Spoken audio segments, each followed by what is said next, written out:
오늘 본문 말씀에는 이스라엘의 초대 왕 사울이 처음으로 등장합니다. 앞에 8장에 보면 이스라엘 백성이 하나님께 사무엘에게 이제 이같이 요구하죠. 우리도 다른 나라들 같이 왕을 세워 주십시오. 그런데 이것을 하나님께서는 단순하게 그냥 정치 제도를 바꾸겠다 이렇게 이해하신 것이 아니라 하나님의 시각에서는 그들이 너를 버림이 아니요 나를 버려 자기들의 왕이 되지 못하게 함이니라 이렇게 말씀하시면서 이스라엘 백성이 하나님을 버리고 눈에 보이는 인간의 왕을 원했다라고 하나님 말씀하십니다. 자, 그렇게 이스라엘 백성의 요구를 허락하셔서 그 첫 번째 왕으로 세운 왕이 바로 사울 왕입니다. 자, 근데 그 이름이 좀 의미하는 게 있어요. 우리가 사알, 소엘이라 그러죠. 이게 구하다는 거죠. 묻다, 구하다. 사알, 소엘. 그래 소엘레트 이렇게 우리가 현대 히브리어에서도 이렇게 쓰는데 사알. 근데 그 사알에서 사울, 구하다. 그래서 구하여서 준 사람 사울이 된 겁니다. 그래서 이스라엘 백성이 구해서 받은 왕이 바로 사울이라는 겁니다. 근데 신약에 보면 같은 이름을 가진 유명한 사람이 또 한 명 나오죠. 바울, 사도 바울. 근데 사울이라는 그 말은 히브리식 발음이고 바울이라는 것은 헬라어 로마 세계에서 사용되는 그런 말입니다. 그래서 사울이나 바울이나 똑같은 말이에요. 그래서 헬라와 로마 사회에서 사용되는 이름은 바울, 히브리식 이름은 사울. 그리고 사도 바울이나 왕 사울이나 똑같이 베냐민 지파 사람이죠. 자, 오늘 이 사울에 대해서 어떻게 이가 기름 부음을 받게 되었는지 오늘 자세히 나오게 되는데, 처음에 딱 시작할 때 그의 아버지에 대해서 얘기하죠. 베냐민 지파에 기스라 이름하는 유력한 사람이 있으니, 그의 아버지 기스, 그는 유력한 사람. 근데 기보르 하일 이렇게 하는데 유력한 자. 요 말이 룻기에도 나와요. 누구에게 이 말이 나오죠? 보아스에게 나오죠. 유력한 자. 유력한 자라는 것은 재산도 있고 사회적인 지위도 있고 영향력도 있는 유지급의 사람들에게 쓸 때 기보르 하일이라는 그런 말을 씁니다. 자, 뿐만 아니라 사울의 아버지는 기보르 하일, 유력한 자. 그리고 사울은 어떤 사람이냐? 외모가 뛰어났다는 거죠. 그래서 2절에 기스에게 아들이 있으니 그의 이름은 사울이요 준수한 소년이라. 준수하다는 건 잘생겼다는 거죠. 그리고 이스라엘 자손 중에 그보다 더 준수한 자가 없고 키는 모든 백성보다 어깨 위만큼 더 컸더라.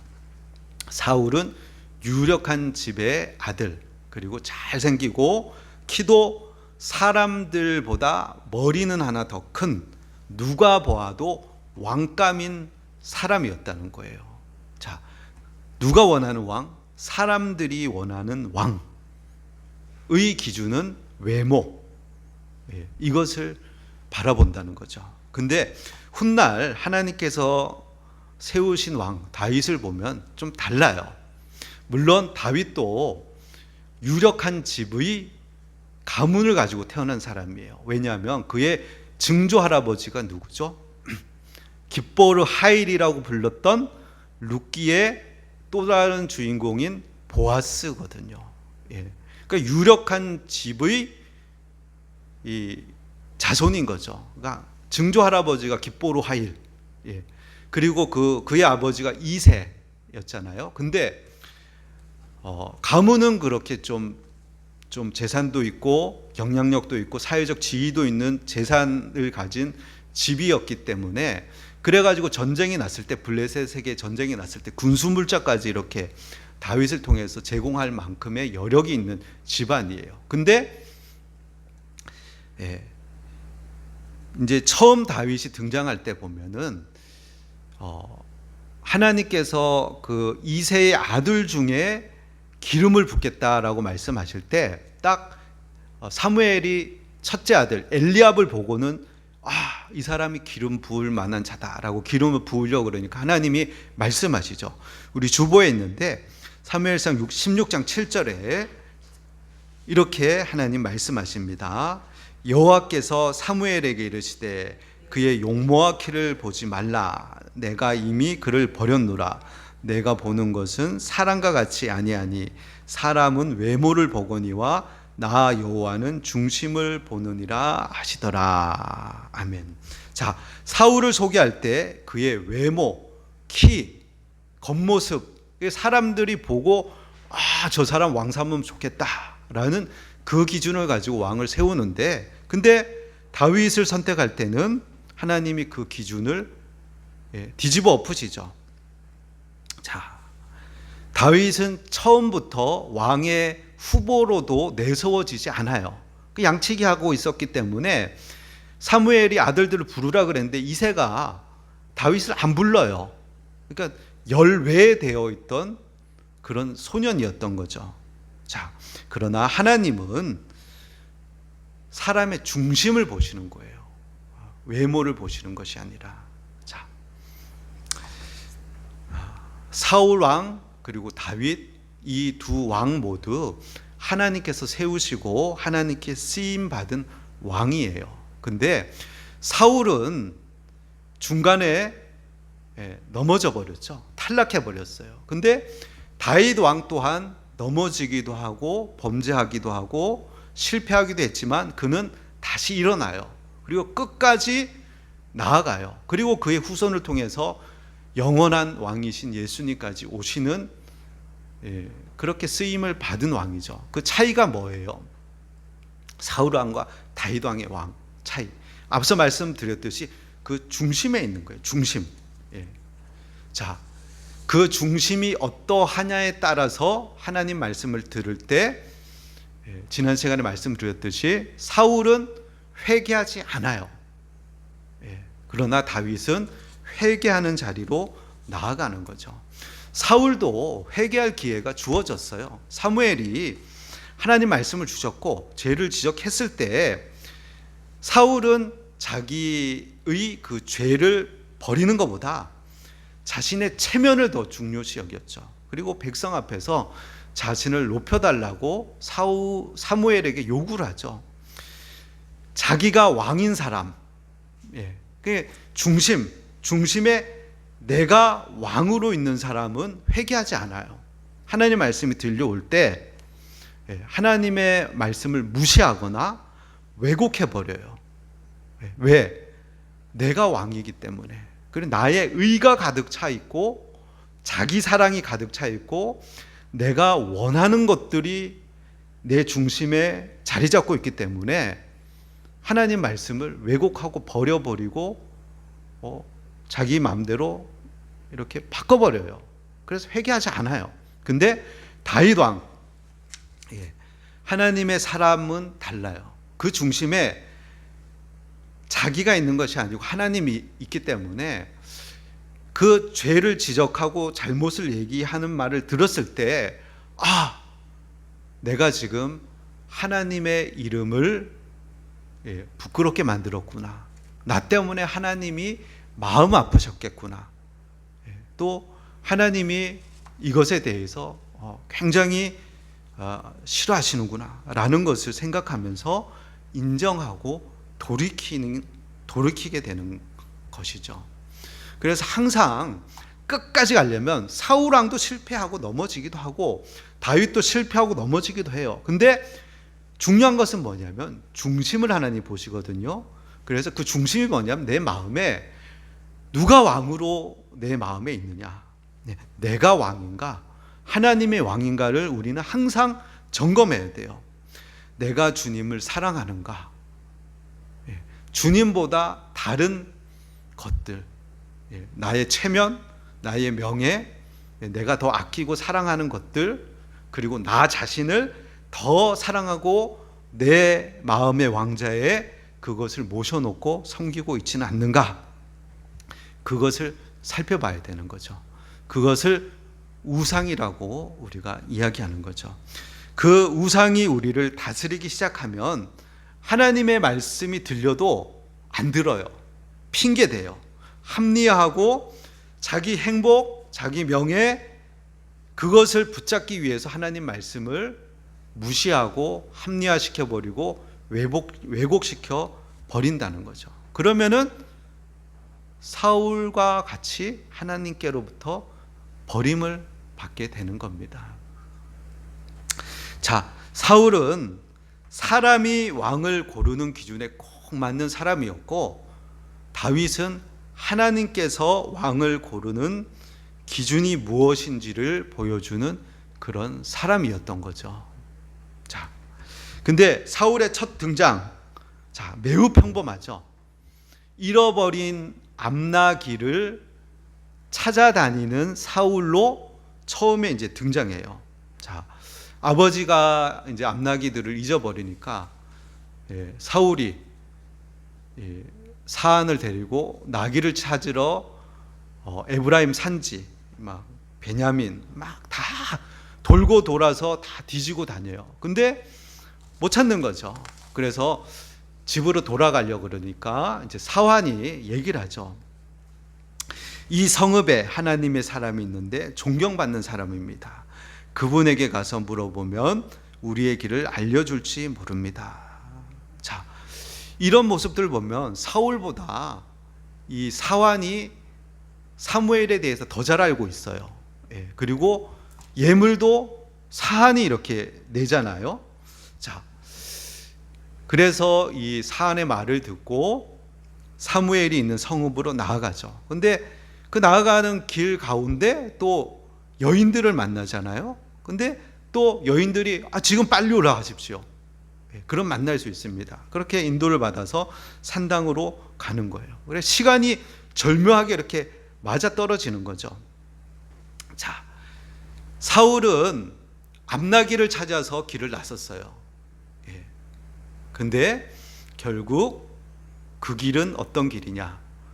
왕으로 기름 부음을 받으러 가는 길이었던 거예요. 사울은 그걸 알지 못하였던 거죠. 근데 헤매고 돌고 돌아서 사안의 충고를 받고 여인을 만나고 우여곡절 끝에 도착했는데 그곳이 바로 자신이 기름 부음을 받는 자리였다는 거예요. 자, 이 여정을 누가 이끌고 계셨던 것이죠? 하나님이죠. 그래 15절과 16절에 이렇게 얘기하잖아요. 한번 읽어볼까요? 15절, 16절. 사울이 오기 자 15절. 사울이 오기 전날에, 맞죠? 9장 15절. 자, 사울이 오기 전날에 여호와께서 사무엘에게 알게 하여 이르시되 내일 이맘때에 내가 베냐민 땅에서 한 사람을 내게로 보내리니 너는 그에게 기름을 부어 내 백성 이스라엘의 지도자로 삼으라.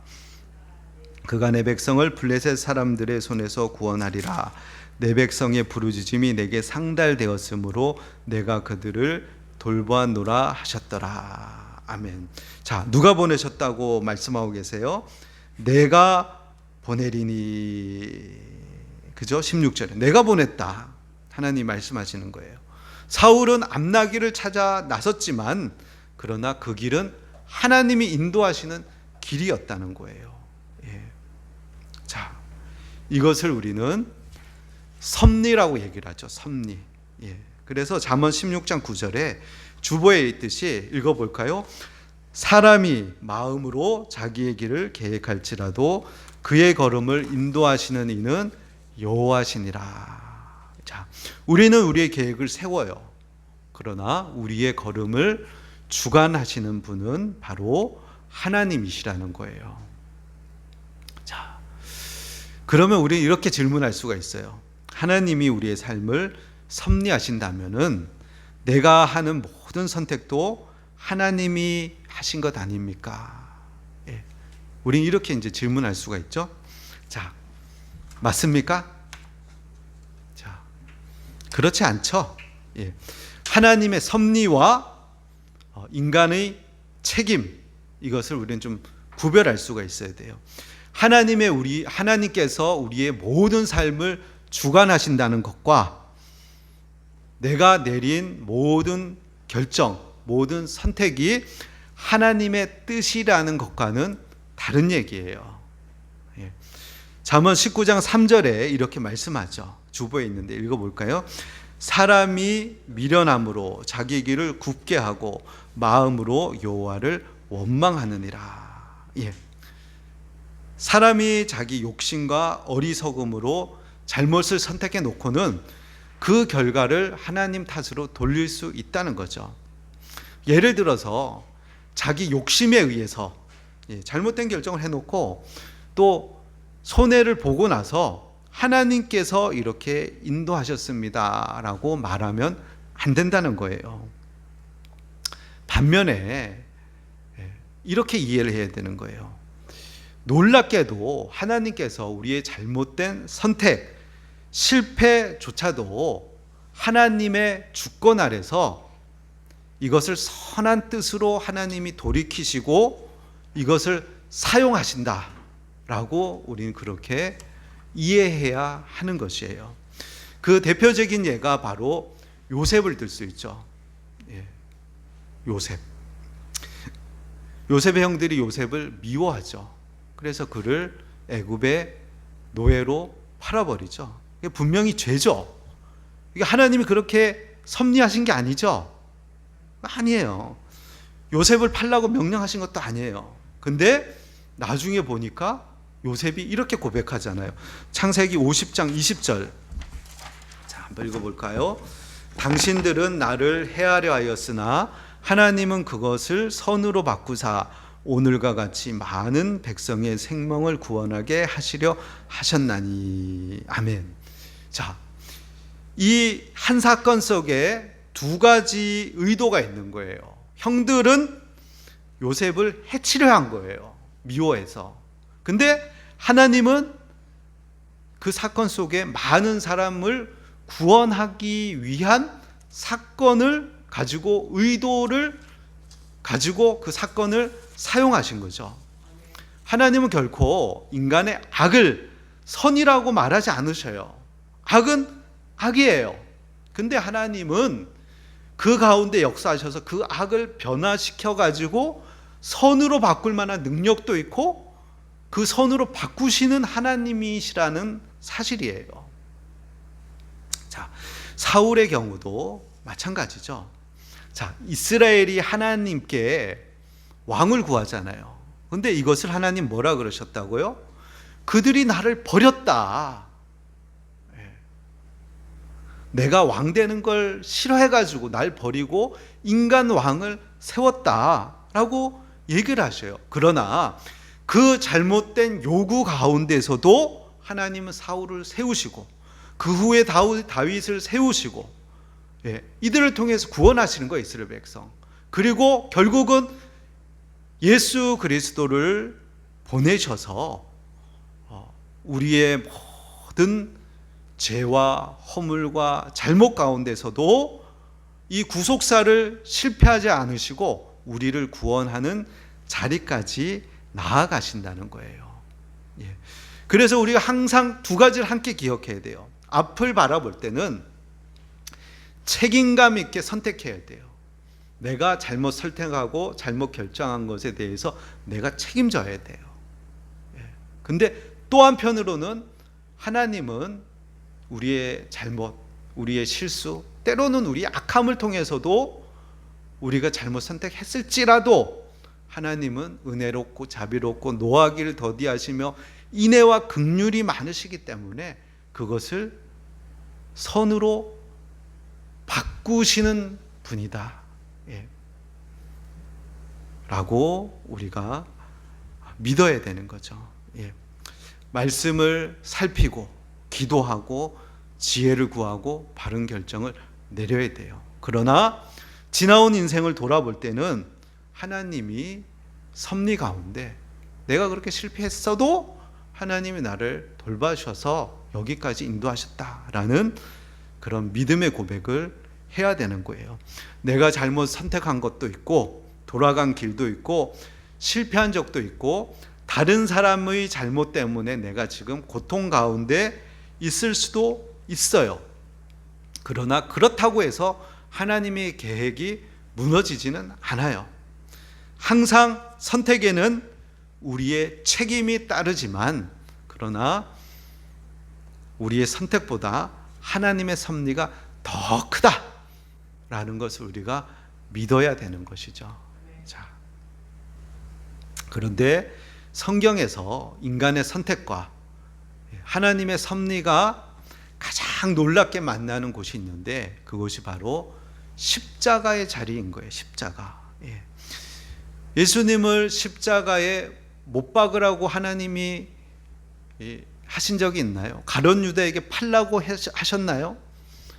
종교 지도자들에게 그들의 시기심으로 예수님을 십자가에 죽게 하라라고 하나님 하신 적은 없어요. 또 빌라도에게 예수님이 무죄인 것을 알면서도 십자가에 못 박으라고 하나님이 하시지 않았어요. 스스로 선택한 거예요. 스스로. 근데 이건 악한 행동이에요. 악한 생각이고 심판받고 멸망받을 일이에요. 근데 하나님은 그 악한 것을 선으로 바꾸시는 거예요.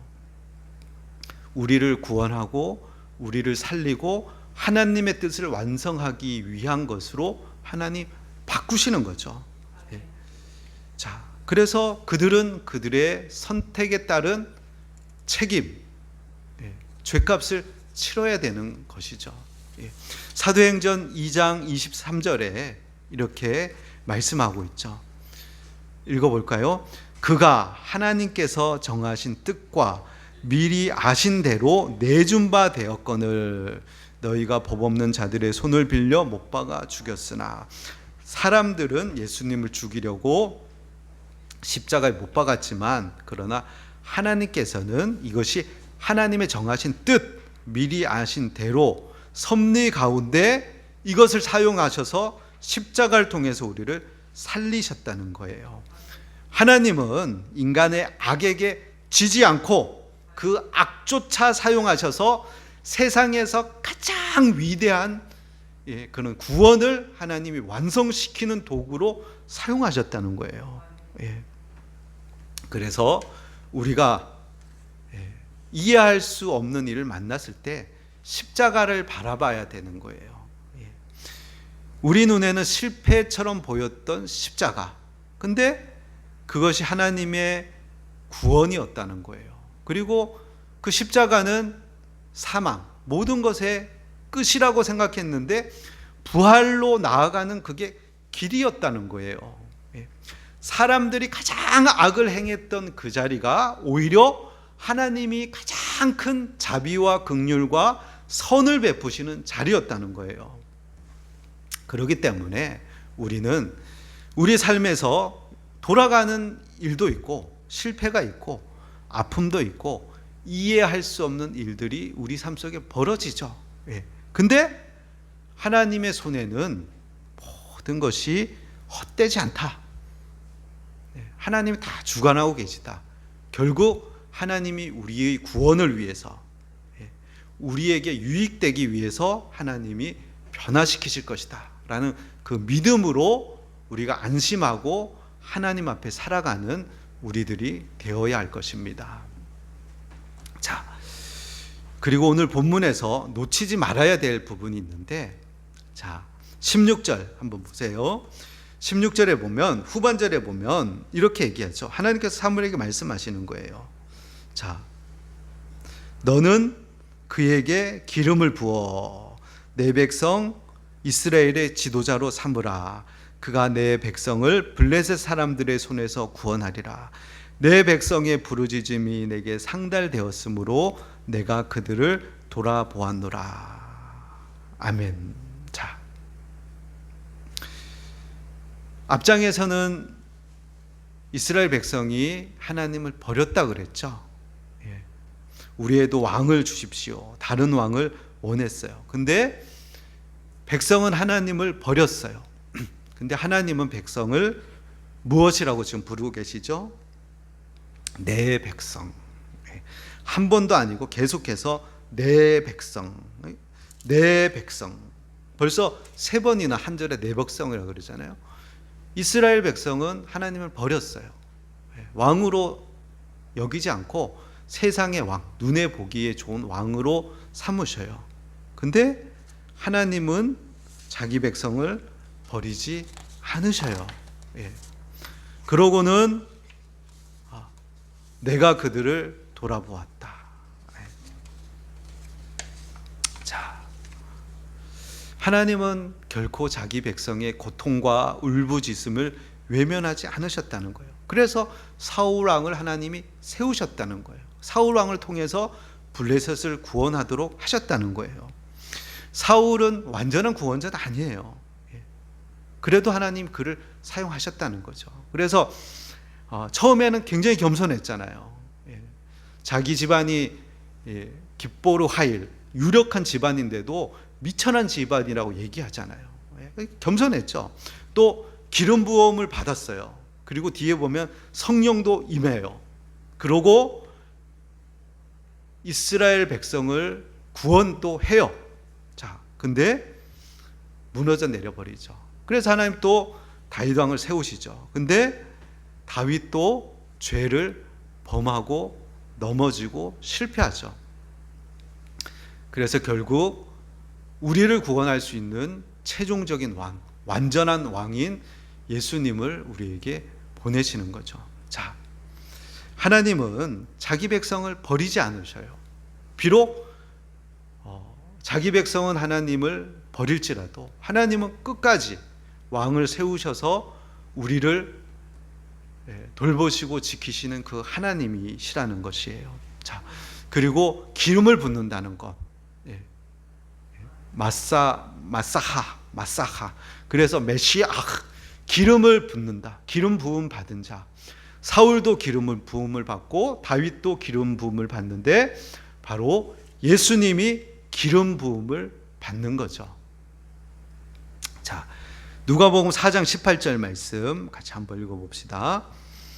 주의 성령이 내게 임하셨으니 이는 가난한 자에게 복음을 전하게 하시려고 내게 기름을 부으시고 나를 보내사 포로된 자에게 자유를, 눈먼 자에게 다시 보게 함을 전파하며 눌린 자를 자유롭게 하고. 아멘.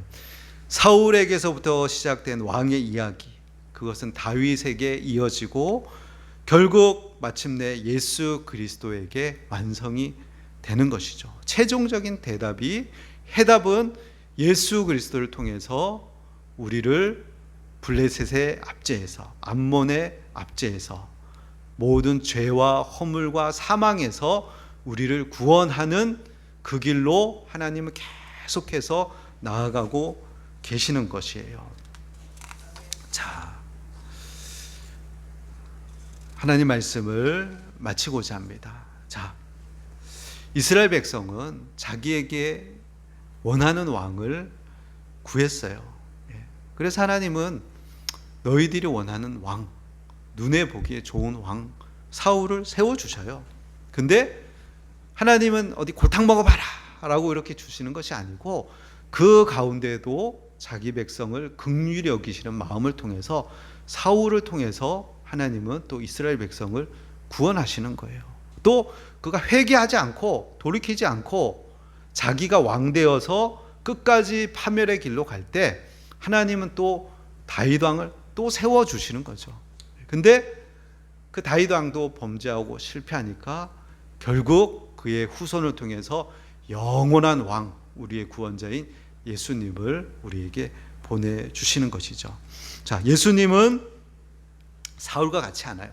사울은 사람들이 보기에 왕다운 풍채를 가진 왕이었죠. 그러나 예수님은 이사야 선지자의 예언처럼 고운 모양도 없고 풍채도 없는 모습으로 오셨죠. 사울은 자기의 왕자를 지키기 위해서 다윗을 죽이려 했지만 예수님은 오히려 우리를 구원하기 위해서 자기 생명을 내어주셨죠. 왕관이 아니라 가시관을 쓰셨죠. 그리고 스스로 생명을 버리시고 십자가에 달리셨죠. 그래서 죽음을 통해서 우리를 구원하시는 영원한 왕, 우리의 값을 다 치러주시는 왕, 그 영원한 왕이 우리에게는 있는 거예요. 자, 끊임없이 이스라엘은, 우리도 그러잖아요. 하나님을 버려요. 근데 하나님은 너희는 내 백성, 내가 너희를 끝까지 돌보고 책임진다. 이것이 복음이라는 거예요. 굿 뉴스. 하나님 우리를 버리지 않으신다. 자, 또한 우리는 우리의 인생길이 돌고 도는 것 같아 보이지만 지금 앞나기를 찾아서 돌고 헤매고 막 다니지만 결국 하나님의 섭리 가운데 앞나기를 찾아 떠난 길이 기름 부음을 받는 왕이 되는 그 자리로 나아가는 그 길로 하나님이 만드셨다는 거예요. 자, 그러기에 우리는 십자가를 바라봐야 됩니다. 인간의 가장 악한 선택조차 구원의 길로 바꾸시는 하나님께서 그 십자가를 통해서 우리 인생을 붙잡고 계심을 믿고 우리의 길을 인도하고 계시고 섭리 가운데 계신 그 주님을 바라보며 살아가는 저와 여러분이 되시길 예수님의 이름으로 축원드립니다.